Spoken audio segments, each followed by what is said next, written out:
Ethan lived alone in a small wooden cabin at the edge of the forest.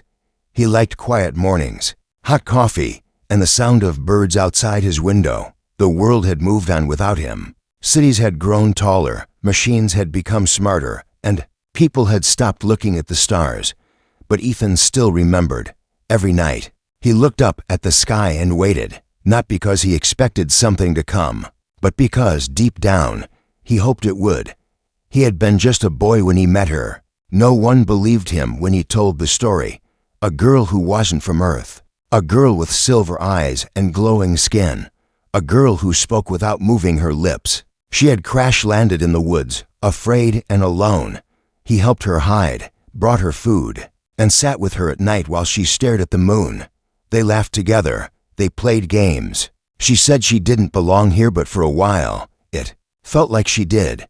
Then one day, she was gone. No note, no goodbye, just silence. Ethan had searched for years, but no one saw a ship. No one saw a girl with silver eyes.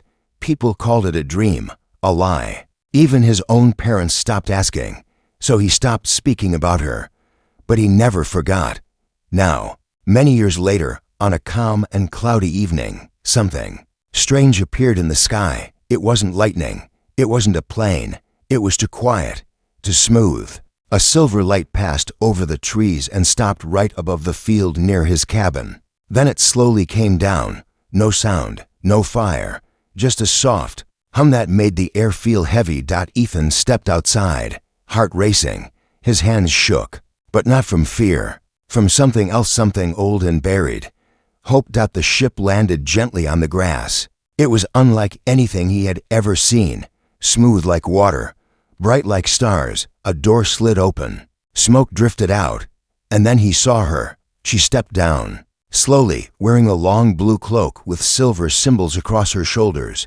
Her face was calm, but her eyes were the same, silver, bright, alive. Ethan couldn't speak. For a moment, time stopped. She looked at him and smiled softly, sadly. Then she whispered, "You remember me?" His breath caught. "Leora." She nodded. She looked older now, wiser, but she was still her. The way she tilted her head, the way she stood like she didn't belong, but wished she did. He took a slow step forward. "Where did you go?" She looked up at the sky for a long second. "I didn't want to leave, but my people came for me. They were watching, always watching. I was taken back to my world. There were things I had to do, things I couldn't stop." Ethan felt a strange weight in his chest. "All this time, I thought I imagined you." Leora's voice was gentle. "I thought about Earth every day. I thought about you." He looked around at the ship, at her cloak, at the quiet strength in her eyes. Where are you now?" She hesitated, then spoke slowly. "I am their queen." Ethan blinked. "Queen, I didn't ask for it," she said. "But after the war, they chose me. I tried to lead with peace, but peace is not easy." Ethan looked at her hands. They were not soft anymore. They had touched stars, maybe even shaped them. "Why come back now?" he asked. Leora looked at him, her voice softer than ever. "Because I need you." Ethan's heart skipped. "Why me?" "Because you are the only one I trust.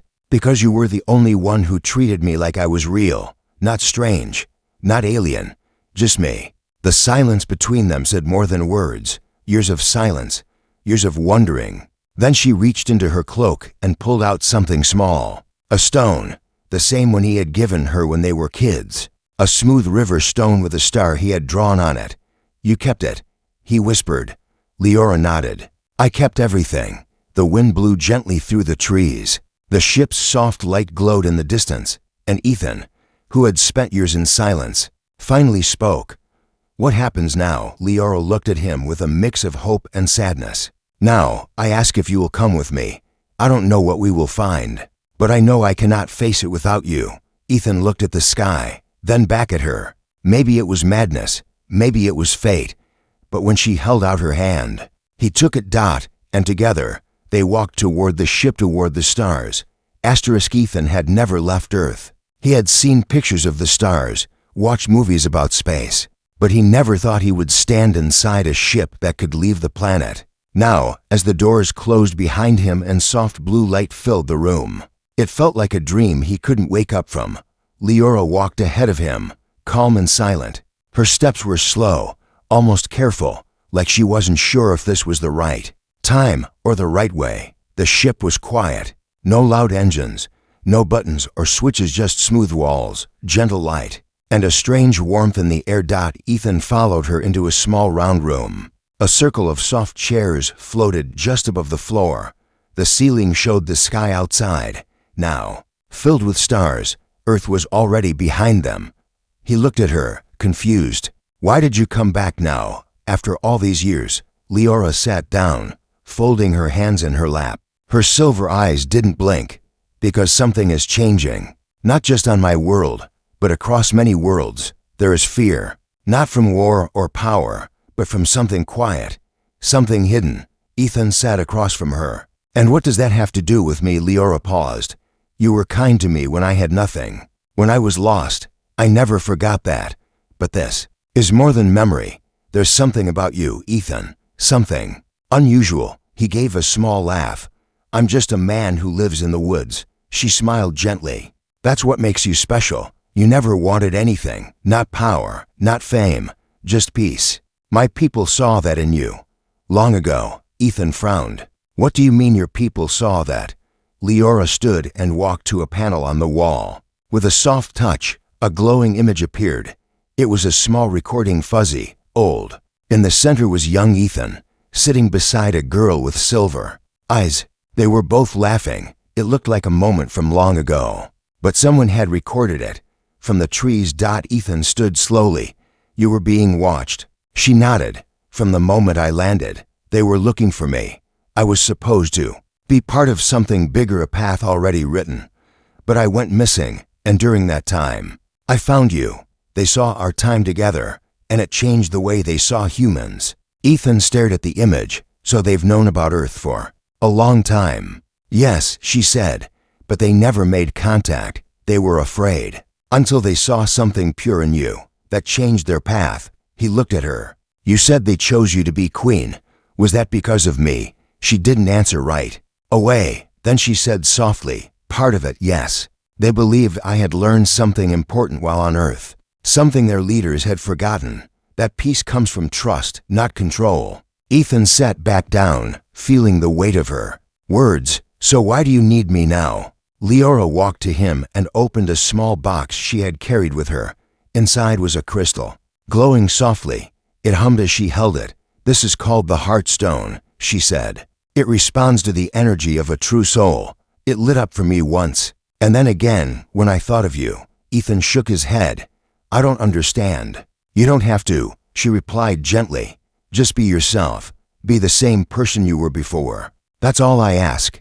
Outside the ship's windows, stars drifted past. A large blue planet slowly came into view. Its rings sparkled like ice. Ethan stood and walked closer, staring at the alien world. "That's your home?" he asked. She nodded. "Yes, it's called Soraya. My people live there, and they don't all agree with me. Some think I'm too close to humans, too soft." Ethan turned to her. "Are they going to be angry that you brought me?" Her voice dropped. "Some might, but others are waiting to meet you, because they believe you are part of the future. Not because of war or strength, but because of heart." He didn't know what to say. The idea that he, a quiet man from Earth, could matter to anyone beyond his world, it was hard to believe. But when he looked into Leora's eyes, he didn't see lies, only memories, real ones. "I don't know what I can offer," he said. Leora smiled softly. "You already gave me everything once. You showed me what kindness is. That's more than most ever do." The ship gently slowed as it neared the planet. Lights blinked along the walls. A voice spoke in a soft language Ethan couldn't understand. "Are you ready?" she asked. He breathed in deeply, then nodded.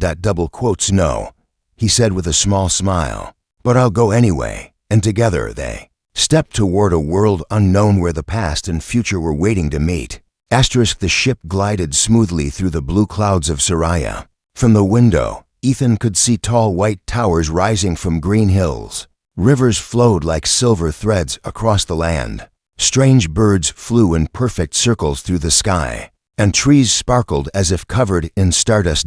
It was the most beautiful place he had ever seen. But something didn't feel right. Leora stood beside him in silence. Her face was calm, but her eyes were thinking, watching, remembering. As the ship landed, a group of tall, elegant beings waited on a shining platform. They wore long robes that moved like water and spoke in soft, musical tones. Ethan couldn't understand their words, but he felt their eyes on him, curious, careful, a little unsure. Leora stepped forward and nodded respectfully. They nodded back. Then she turned to Ethan. "They are members of the High Circle," she said. "They guide decisions when I'm not present. They helped choose me as queen." Ethan looked at the group again. One of them, a tall man with glowing blue marks on his face, tilted his head as if studying Ethan like a puzzle. He said something in their language. Leora answered quickly, her voice quiet but firm. "What did he say?" Ethan asked. "He said it's strange," she replied, "that I would return with you, that I would bring someone from Earth." Ethan frowned. "Do they not trust me?" Leora looked into his eyes. "They don't understand you yet, but that's why I brought you here, because you're not like them, and that is what they need to see." As they walked through the palace, Ethan saw wonders he couldn't describe. Floating lights, walls that shifted colors when he passed, gardens that sang with the wind. But more than beauty, he noticed something else: silence. The people they passed stopped talking when they saw him. Some bowed, some stared, but none smiled. Leora noticed it too. "They know about Earth," she said, "but they've never seen a human before. Not in person, not in their home." Ethan nodded slowly. "I guess I'm the strange one now." They reached a quiet chamber with a round ceiling full of stars. In the center stood a platform, and on it, a glowing crystal floated in the air. It was shaped like a heart, but not a human heart, something more perfect, more alive. "This is the heart stone," Leora said gently. "It connects to the energy of the soul, not power, not knowledge, just truth." Ethan looked at it carefully. "It's beautiful." Leora stepped closer. "It once chose me, not because I was strong, but because I wanted peace. Now, I want to see if it recognizes you." He hesitated. "What if it doesn't?" "Then nothing happens," she said. "But I believe it will." Ethan reached out slowly. His fingers shook as they got closer to the crystal. Then, just before he touched it, the stone began to glow brighter. A soft pulse ran through the air. It was warm, almost like a heartbeat. He took a step back. Leora's eyes widened. "It reacted to you." "I didn't even touch it," Ethan said quietly. "You didn't need to," she replied. "It already felt you." He looked around. "What does that mean?" She didn't answer right away. Then she spoke softly. "It means your soul is open, honest. The stone accepts you. And that changes everything." Suddenly, a door opened behind them. One of the High Circle members entered. He walked slowly, his hands behind his back, his expression unreadable. He spoke to Leora in their language. His voice was calm, but there was tension in the air. Leora replied with polite words, but her eyes looked concerned. "What is he saying?" Ethan asked quietly. "He wants to speak to me alone," she said. "But I want you to stay close." She turned to the man. "This is Ethan. He is not here as a visitor. He is here as my chosen." The man paused, then gave a small nod and left. Ethan stepped beside her. "Chosen," Leora smiled gently. "It's not a title, it's a bond. It means I trust you more than anyone else. It means you are part of my path." Ethan looked at the heartstone again. Its soft light still glowed. "I don't understand all of this," he said, "but I feel like I'm part of something important. Like I'm supposed to be here." "You are," she said. Outside the chamber, the sun of Soraya was setting. The sky turned gold, then deep violet, and while the world prepared to sleep, something ancient had awakened inside a simple human, and far away, in a quiet tower, someone else had seen the heartstone glow, and he did not like what he saw. Ethan woke to the soft sound of wind chimes, though he was certain there were no chimes in the room. The air inside the palace had a rhythm of its own, like everything was breathing gently. The bed he lay on was light and warm, and the ceiling above him showed a slow-moving starfield that changed colors as time passed. He sat up, remembering where he was. Not on Earth, not in his cabin. He was in Soraya, in a room built for someone who didn't belong but was being welcomed anyway. The door opened without sound. Leora stepped inside. Dressed in soft silver robes, a calm smile on her face. "You slept well?" she asked. "I think so," he replied, though I kept waking up.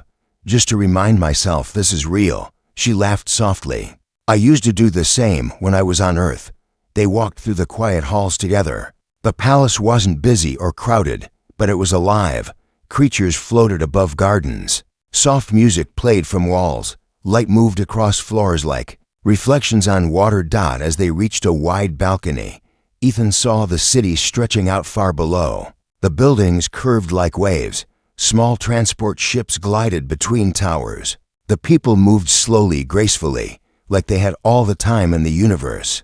Leora looked out at her world, her eyes filled with a kind of peace but also a quiet sadness. "This place looks perfect," Ethan said, "but something feels hidden." She nodded. "You feel it too." He looked at her.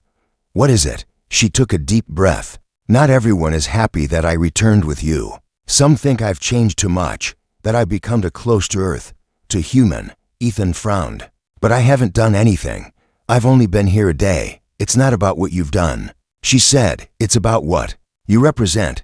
A different way, a path without control, a path with trust." They sat on a long stone bench under a tree with golden leaves. The wind made the leaves shimmer like tiny bells. "I want you to meet someone," Leora said quietly. "Someone who once believed in change. But now, I'm not sure." A few minutes later, a tall woman entered the garden. She was older than Leora, with pale hair and dark markings on her forehead. Her eyes were sharp, but not unkind. "This is Ilaren," Leora said. "She was once my teacher." Ethan stood and gave a small bow. Unsure of what else to do, Ilaren studied him for a moment, then spoke with a clear, thoughtful voice. "So this is the human, the one who lit the heartstone." Ethan nodded slowly. "I didn't mean to. It just happened." She raised one eyebrow. "That is often how the most important things begin." They sat together, and for a while, there was only silence. Then Ilaren asked, "Do you know why Leora was chosen as queen?" Ethan shook his head. "Because she wanted peace." Ilaren looked out across the garden. "That was part of it, but mostly because she was different. She returned with stories about Earth, about kindness, about you." Leora looked down at her hands. "But peace," Ilaren continued, "is not always welcomed. Some believe strength keeps order, that kindness can be a weakness." Ethan felt a heaviness in her words. "And what do you believe?" Ilaren paused, then smiled gently. "I believe the future always begins with someone who doesn't belong." She stood and gave a polite nod. "Be careful, Ethan. Soraya is a beautiful place, but not everyone here is ready for change." After she left, Ethan turned to Leora. "She doesn't dislike me, but she's worried." Leora nodded. "She's seen many leaders rise and fall. She's not afraid of you. She's afraid of what your presence might bring." They walked slowly back to the palace. Along the way, Leora showed him the hall of memory where ancient stories were written with light and song. He saw images of her people before they had peace, before the towers and gardens. Ethan noticed something strange. One figure in the stories looked human. He pointed. "Who is that?" Leora paused. "Some believe a human once came to Soraya long ago. A traveler, a dreamer. The stories say he helped end the darkness. Do you believe it?" Ethan asked. "I used to think it was just a tale," she said. "But now, you're here." As night fell, the stars returned to the sky. The heartstone glowed quietly in its chamber and far in the palace. Someone watched its light from the shadows. They didn't speak. They didn't move. But they had been watching ever since Leora returned.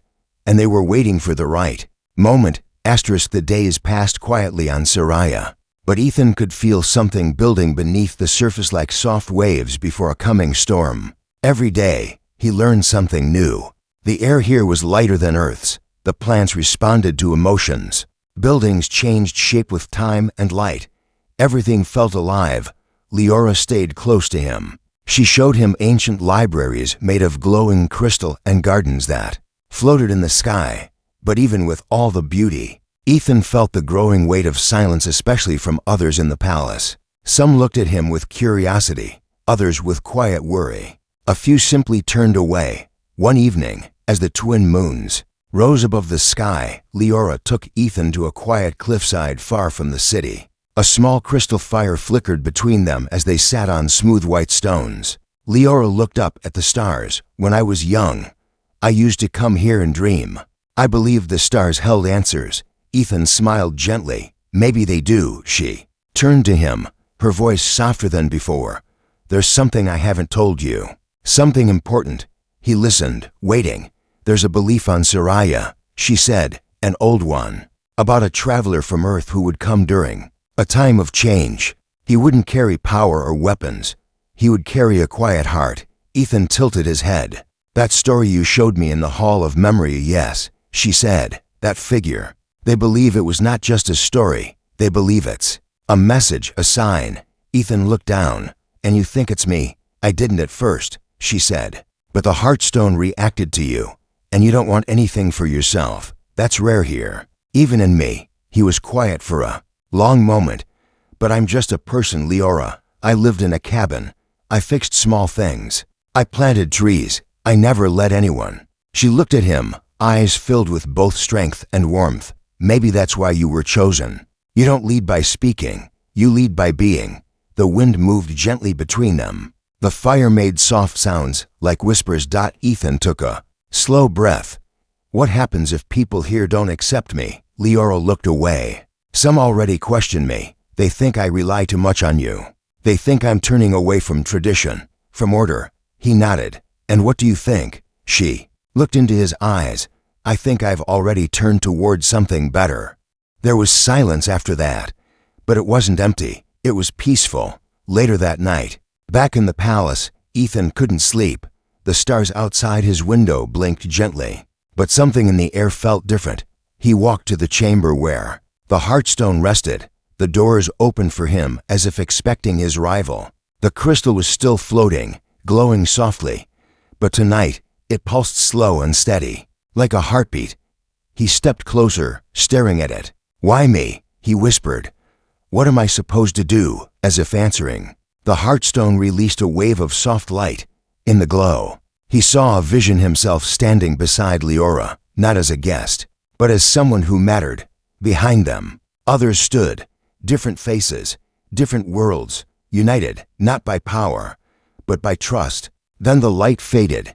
He stepped back, heart racing, not from fear, but from something deeper. A calling. The next morning, Leora met him in the garden. Her face looked tired. There was a message from the High Circle, she said. They've asked to speak with us. Together, Ethan nodded. They know about the Heartstone's vision. They do, she replied. And they're unsure what it means. Some are curious, others are afraid. Are you? He asked. She paused, then shook her head. No, I believe this is the path we were meant to walk. As they made their way through the halls, more eyes followed them. This time, fewer looked away. Some even gave small respectful nods. When they reached the council chamber, the members of the High Circle were already waiting. No one spoke at first. Then one of them, the elder with blue markings, stood. He spoke slowly in his language. Leora translated softly beside Ethan. They say the Heartstone has not chosen anyone in many years, that your connection to it is rare. They want to understand why. Ethan looked at them calmly. I don't know why. I didn't try to make it happen. I just felt something, like it knew me, like it was listening. There was a pause, then a soft hum moved through the room, almost like agreement. Another member, a woman with violet robes, stepped forward. She spoke directly to Leora. She says, Leora explained, that if the Heartstone accepts you, then maybe you're not here to change us, but to remind us who we were before we forgot. Ethan looked at them. I'm not here to rule. I'm not here to take anything. I'm here because someone I cared about came back and asked me to walk with her. Leora looked at him with deep emotion, and for the first time, the High Circle said nothing. They simply listened. And in that quiet, something began to shift, not with sound, not with force, but with the smallest movement of understanding. The stars were brighter that night, Ethan. stood on the highest balcony of the palace, looking out at the world of Soraya. The soft wind carried the scent of glowing flowers, and the city below shimmered like a quiet dream. Somewhere far behind him, the Heartstone still pulsed softly in its chamber, but in his heart, something else had begun to shine. Footsteps echoed gently behind him. Leora joined him at the railing. She didn't say anything at first. They just stood there, side by side, looking out at a galaxy neither of them fully understood. "They've agreed," she said finally. Ethan looked at her. "The high circle," she nodded slowly. "They don't fully understand it, but they feel it. They saw what we saw. They're not afraid anymore. They've accepted you as part of the path forward." Ethan took a deep breath. "I didn't come here for any of this. I just wanted answers. I wanted to see you again." Leora smiled. "And you gave us more than that. You gave us a reason to hope." There was peace in the air now, the kind that comes only after long silence and deep thought. The palace was no longer filled with quiet doubt. It had become lighter, more open. People had begun to speak again, not in fear, but in curiosity. In the days that followed, Ethan became a quiet guest of Soraya. He didn't take any title, didn't wear any robes or sit on any throne. Instead, he walked among the people. He asked questions. He listened. He shared simple stories from Earth, about kindness, about family, about morning sun and the smell of rain. And slowly, the people of Soraya began to see the beauty in the ordinary. One day, as Ethan wandered through the Hall of Memory, he noticed something new, a soft light glowing on a wall where no stories had been written for many years. There, floating in gentle motion, was a new image of the figure standing under the stars, one with silver eyes and a quiet crown, the other with earth in his heart and stardust in his gaze. It wasn't just a story anymore. It was a beginning. That evening, Leora took him back to the place where the Heartstone first glowed for him. The air was warm, and a soft light filled the chamber. "This world still needs healing," she said. "There are still questions, still fears. But now, they believe healing is possible." Ethan looked at the Heartstone.